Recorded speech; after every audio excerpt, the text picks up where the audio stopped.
Picture this. It's 1988, and Dodge trucks are basically the automotive equivalent of that friend who peaked in high school. Market share, single digits, brand perception, somewhere between also ran and why do they even bother? Ford and Chevy are splitting the truck market like two bullies dividing lunch money, and Dodge is just hoping someone drops a quarter. But buried in a corporate filing cabinet somewhere in Auburn Hills, there's a proposal that reads like pure insanity. Put a massive inline-six diesel engine designed for industrial equipment into a pickup truck. An engine so overbuilt it could probably power a small building. An engine that weighs more than some entire cars from that era. The Cummins 6BT. Never heard of it? Well, you've definitely heard it. That distinctive rattle that sounds like someone put marbles in a paint shaker? That's the 6BT. That truck that just rolled coal past you on the highway doing 90 while towing what appears to be a small house? Yeah, probably a 6BT under the hood.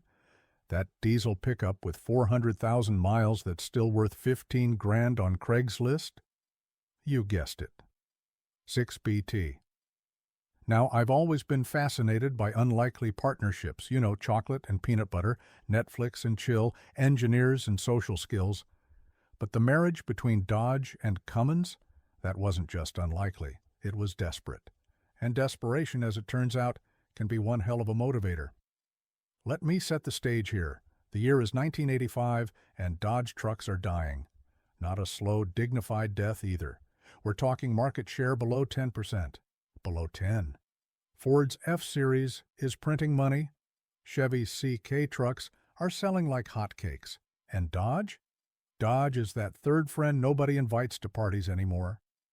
Lee Iacocca, fresh off saving Chrysler from complete annihilation, looks at the truck division's numbers and probably needs a drink. Or three. The Ram pickup, and yes, it was just called the Dodge pickup back then, not Ram. That branding genius came later, was still essentially running on architecture from the early 70s. While Ford and GM were updating their trucks every few years, Dodge was out there trying to compete with platforms old enough to vote. The Slant 6 engine? Reliable, sure, but about as exciting as watching paint dry. The 318 V8? Adequate, I guess, if your definition of adequate includes being outrun by loaded Ford diesels. Meanwhile, over in Columbus, Indiana, Cummins Engine Company is having their own problems. They're making bulletproof diesel engines for everything from generators to tugboats, but the agricultural market is tanking. Farm equipment sales are in the toilet. Industrial orders are slowing. They need new markets, and they need them yesterday. Passenger vehicles? That seemed like crazy talk. I mean, come on, who puts an industrial diesel engine in a consumer pickup truck? As it turned out, someone at Chrysler was asking the exact same question, but without the sarcasm. The diesel market was heating up in the 80s. GM had their 6.2-liter diesel, which was, how do I put this delicately, absolute garbage. No, wait, that's unfair to garbage. At least garbage was useful once. The 6.2 was so unreliable, it probably single-handedly set back diesel adoption in America by a decade. Ford had teamed up with International Harvester for their 6.9-liter IDI diesel, which was better, but still not great. Heavy, slow, and about as refined as a sledgehammer. But here's where things get interesting. Cummins had this engine, the 6BT. 6 cylinders, 5.9 liters, completely mechanical, no computers, no electronics, just pure mechanical simplicity. Originally designed for industrial applications where failure wasn't an option.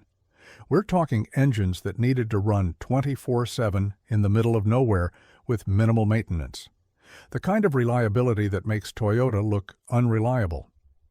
The first meeting between Dodge and Cummins executives must have been comedy gold. Picture it. Dodge guys walking into Cummins headquarters, probably expecting to see some refined, car-ready engine. Instead, they're shown this absolute unit of a motor that weighs 1,100 pounds. 1,100. The entire front suspension would need to be redesigned. The frame would need reinforcement. The hood would need to be raised. It was like trying to fit a battleship cannon into a patrol boat. But Dodge was desperate, remember? And desperate times call for desperate measures. Or in this case, desperate times call for strapping an industrial diesel engine designed for stationary applications into a pickup truck and hoping for the best. The development process was, shall we say, interesting. Engineers had to figure out how to make an engine designed to run at constant RPM work in an application where RPM varied constantly. They had to make an engine designed for indoor use handle, everything from Death Valley heat to Alaska cold. The biggest challenge? Weight distribution. The 6BT was so heavy it made the truck nosedive like it was permanently going downhill. The solution? Stiffer springs up front, which made the ride quality about as comfortable as sitting on a paint mixer. But comfort wasn't the point. Capability was. And boy, did this thing have capability. The first prototypes were predictably disasters. The engine was too loud. No, wait, that's underselling it. The engine was so loud that test drivers needed hearing protection.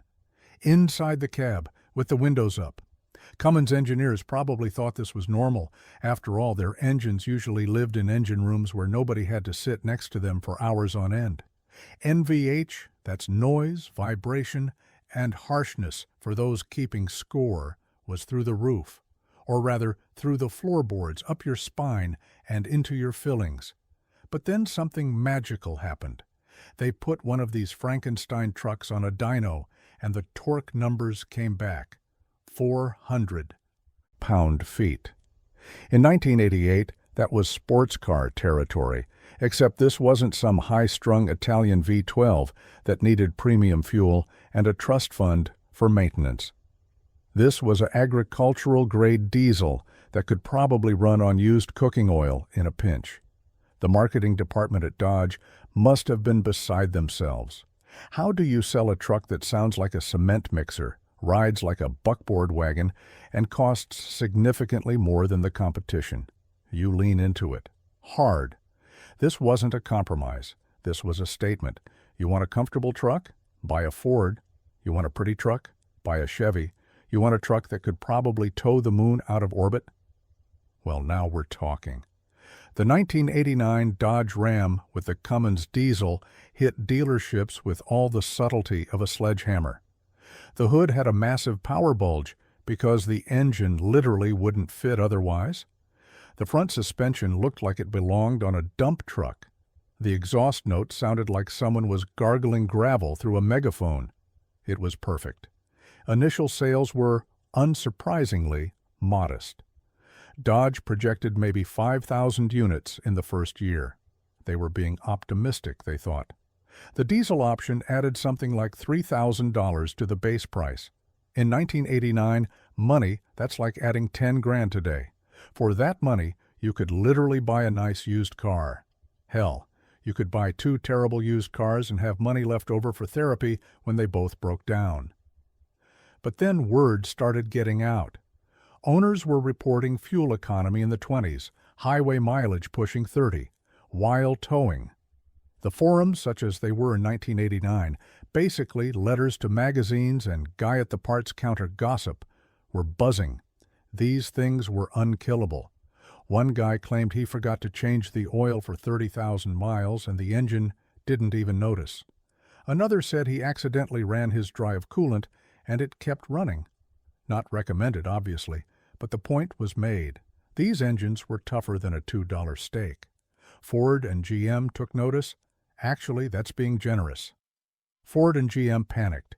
Here was Dodge, fucking Dodge of all companies, suddenly fielding a diesel truck that made their offerings look like toys. The 6.2 GM diesel was already a laughingstock. The 6.9 International in the Ford was better, but it was still an IDI, indirect injection, which meant it was leaving power and efficiency on the table. The Cummins was direct injection, mechanical injection at that, with a Bosch VE pump that was about as sophisticated as a hammer, but twice as reliable. The diesel wars had begun, and nobody saw it coming. Well, almost nobody. There were some old-timers at Cummins who knew exactly what they'd unleashed. See, the 6BT wasn't just good. It was overbuilt to a degree that bordered on absurd. The block was designed to handle twice the factory horsepower. The bottom end was strong enough for 4 times the factory torque. This wasn't just an engine. It was a blank canvas for the upcoming performance diesel revolution. By 1990, the aftermarket had figured out what Cummins engineers had known all along. This engine was basically indestructible. Want more power? Turn up the fuel. Want even more? Bigger turbo. Want to make genuinely stupid power? Both, plus some creative fuel system modifications. Suddenly, you had farm kids making 600 horsepower from an engine that came from the factory with 160. Try that with a gas engine from 1989, and you'll be collecting pieces off the highway. The timing couldn't have been better, or worse, depending on your perspective. The first Gulf War was ramping up and fuel prices were getting sporty. Suddenly, that 30 miles per gallon while towing didn't seem so irrelevant.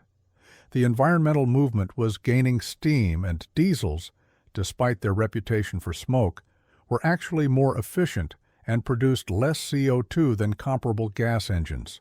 Who would have thought? But the real genius was in the details. The 6BT was completely mechanical. No computers, no sensors, no electronic nannies. In an era where everything was becoming computerized, here was an engine you could fix with a wrench and a hammer. Injection pump acting up? Adjust it with a screwdriver, engine won't start? Check 3 things: fuel, air, and compression. If you had all 3, it would run, period.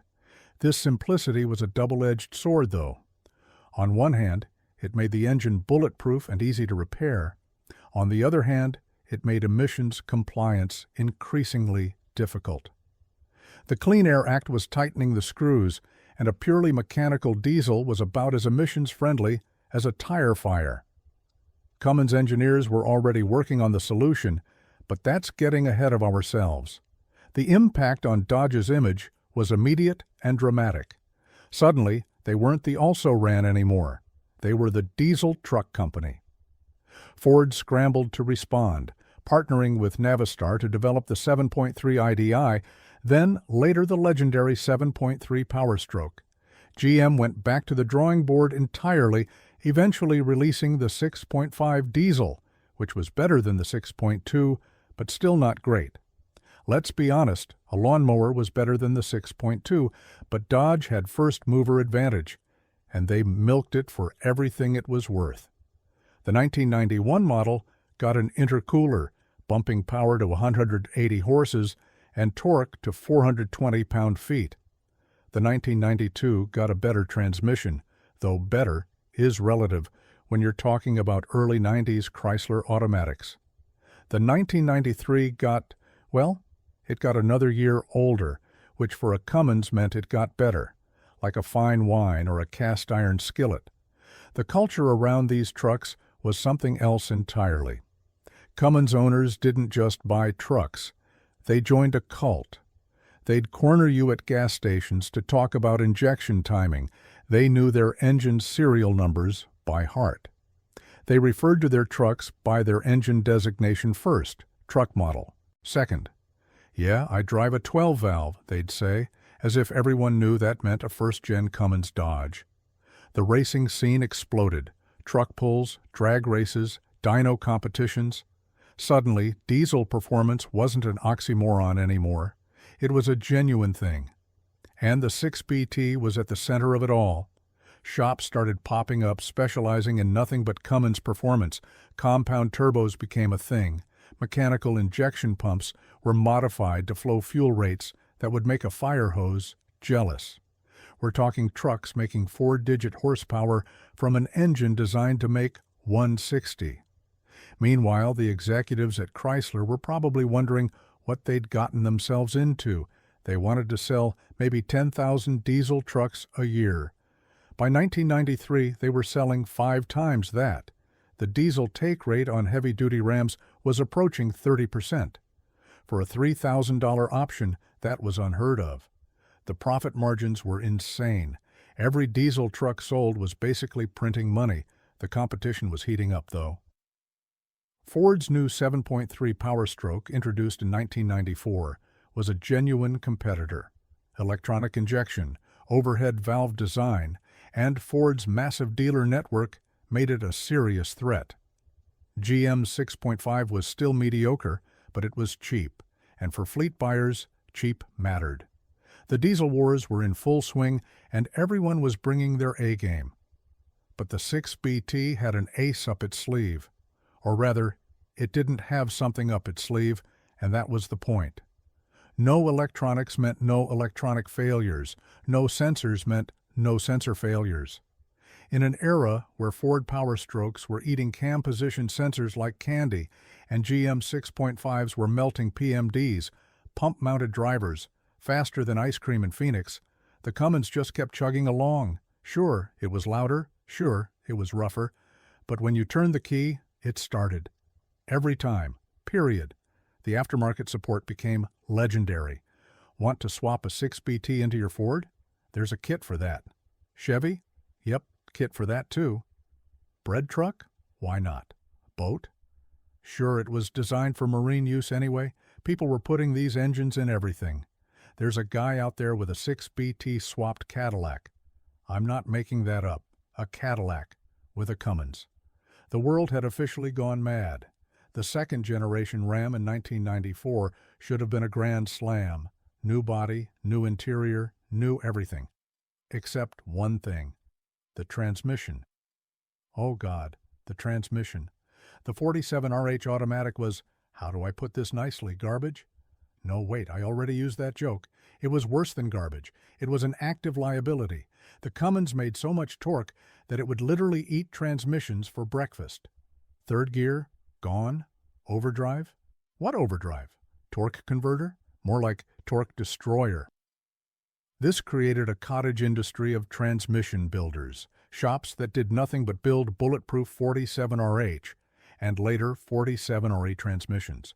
We're talking billet everything, upgraded clutches, modified valve. Bodies. A proper built transmission cost more than some entire trucks, but Cummins owners paid it, gladly, because the engine was worth it. The manual transmission trucks became the holy grail. The NV4500 5-speed manual could handle the torque mostly, and it gave you direct control over the engine's power. No slipping torque converters, no hunting for gears, just you, a clutch, and enough torque to rotate the earth backwards. The problem? Dodge didn't make that many of them. Finding a clean, unmodified manual transmission Cummins from this era is like finding a unicorn, that's also a virgin, in Las Vegas. By the mid-90s, the 6BT had become something more than just an engine. It was a statement. It said, you valued function over form, capability over comfort, reliability over refinement. It said you probably owned a trailer, several trailers, and a farm, and possibly a small construction company. It said you knew the difference between a VE and P pump, and you had strong opinions about it. The P pump, or P7100 injection pump, arrived in 1994 and changed everything. Again, where the VE pump was limited to maybe 400 horsepower on a good day with a tailwind, the P pump could support twice that, easily.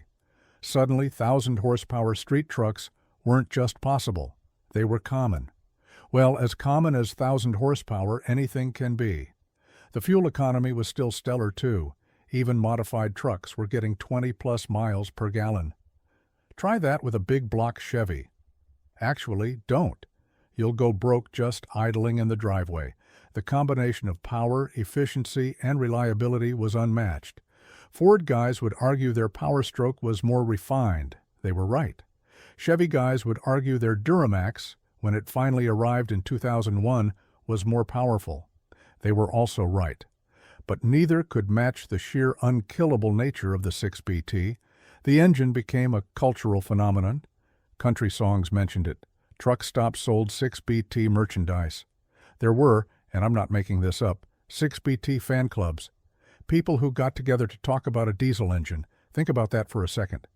When was the last time you went to a Honda Civic engine meetup? Exactly. The third-generation Ram in 2003 brought the Common Rail 5.9, still a 6BT at heart, but now with electronic injection, 4-valve heads, and genuine refinement. It was quieter, smoother, and more powerful. It was also more complicated, more expensive to modify, and more prone to failures. The old-timers complained it had lost its soul. The new buyers didn't care because they could actually have a conversation inside the truck without yelling. But let's back up to the impact this had on Dodge as a company. In 1988, Dodge trucks were on life support. By 1998, they were a genuine force in the market. The Cummins didn't just save Dodge trucks, it defined them. Ram became synonymous with diesel performance. When someone said they drove a diesel truck in the 90s, the follow-up question was always, Cummins, Power Stroke, or that GM thing? The financial impact was staggering. Diesel trucks commanded higher prices, had better resale values, and created brand loyalty that marketers dream about.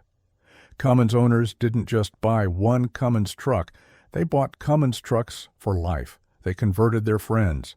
They were evangelists for what was essentially an industrial engine that someone crazy enough to put in a pickup.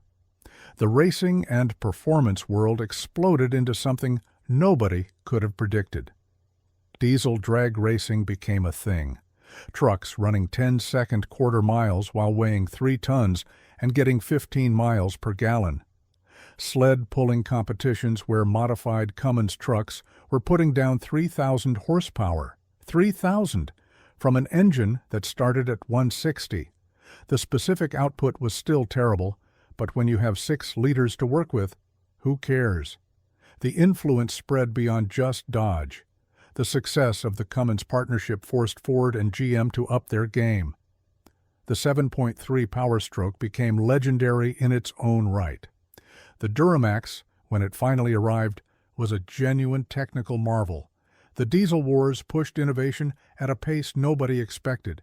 In less than 15 years, diesel pickups went from agricultural afterthoughts to the most advanced trucks on the market. But perhaps the biggest impact was on the people who bought them. The 6BT created a generation of diesel enthusiasts who understood engines in a way that gas engine owners never could. They knew about injection timing, turbo shaft speeds, and exhaust gas temperatures. They could diagnose problems by sound alone. They became their own mechanics because they had to. When your truck has 400,000 miles on it, you learn to fix things yourself. The forums and early internet communities that sprouted up around these engines were something special. Turbo Diesel Register, CompD, Cummins Forum. These weren't just technical resources, they were communities. People helping strangers diagnose problems at 2 in the morning, group buys on performance parts, meetups at truck shows. The 6BT didn't just create customers, it created a culture. Even today, 35 years after that first Cummins-powered Ram rolled off the assembly line, the legacy lives on. The modern 6.7 Cummins is a technological marvel with piezoelectric injectors, variable geometry turbos, and enough computer power to land on the moon. But at its heart, it's still an inline-6 diesel with that distinctive Cummins sound. That rattle that tells you this isn't just another truck. The used market for these trucks is insane. A clean, low-mileage 12-valve Cummins from the 90s can sell for more than it cost new. Think about that. A 30-year-old truck worth more than its original sticker price. That doesn't happen with F-150s or Silverados. It happens with Cummins trucks because people know they're buying something that will outlive them. The influence extended beyond pickups, too. Once people saw what Cummins and Dodge had accomplished, everyone wanted in. Nissan partnered with Cummins for the Titan XD. Ram expanded the partnership to include the 6.7 and everything from 2500s to 5500s. Cummins engines found their way into RVs, box trucks, and school buses.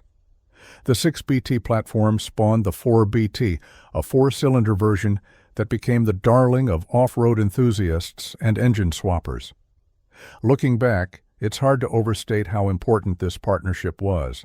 Without the Cummins, Dodge trucks might not exist today.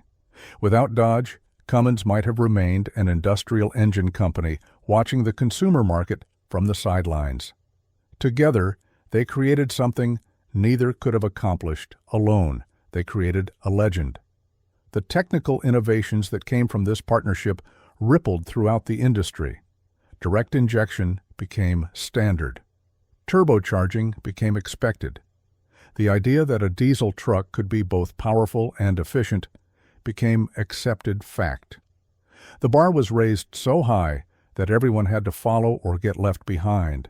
But beyond the technical achievements, beyond the sales numbers and horsepower figures, the 6BT did something more profound. It proved that sometimes the best solution isn't the most refined or the most advanced. Sometimes it's the simplest, most overbuilt, most reliable option that wins. In an era of planned obsolescence and throwaway culture, here was an engine built to last forever. And people noticed. The diesel wars that started with that first Cummins Ram in 1989 continue today. Ford's latest Power Stroke makes 475 horsepower and 1,050 pound-feet of torque from the factory. The current Duramax is a technological tour de force, and the latest 6.7 Cummins, still the one to beat in many people's eyes. The competition has made everyone better, and we have that unlikely partnership between a desperate truck maker and an industrial engine company to thank for it. There's something poetic about the whole thing. Dodge was dying. Cummins was struggling. Neither had any business playing in the consumer pickup market. But desperation breeds innovation, and innovation, when it works, becomes revolution. The 6BT didn't just put Dodge back on the map, it redrew the map entirely. Today, when you see a Ram truck rolling coal at a stoplight, you might roll your eyes. When you hear that distinctive Cummins rattle in a parking lot, you might cover your ears. When you get stuck behind one towing a massive fifth wheel up a grade, you might curse its existence. But love it or hate it, you have to respect what it represents. It represents American engineering at its most audacious. The idea that if you build something tough enough, reliable enough, and capable enough, people will buy it, even if it sounds like a cement mixer and rides like a shopping cart. The story of how the Cummins 6BT put Dodge back on the map isn't just a story about an engine or a truck. It's a story about taking risks when your back's against the wall. It's about partnerships that shouldn't work but do. It's about building something so good that it creates its own market. It's about the beginning of the diesel wars, a conflict that continues to this day and shows no signs of stopping. Maybe that's the real legacy of the 6BT, not the horsepower numbers or the towing capacity or even the reliability. Maybe it's the proof that sometimes, just sometimes, the underdog can change everything. Dodge was the underdog. Cummins was an outsider. Together, they created something that forced the biggest players in the automotive industry to completely rethink their approach to trucks. So the next time you hear that distinctive Cummins rattle, remember you're not just hearing an engine. You're hearing the sound that saved Dodge, started a revolution, and kicked off the diesel wars that continue to rage today. Not bad for an industrial engine that was never supposed to be in a pickup truck in the first place. Not bad at all.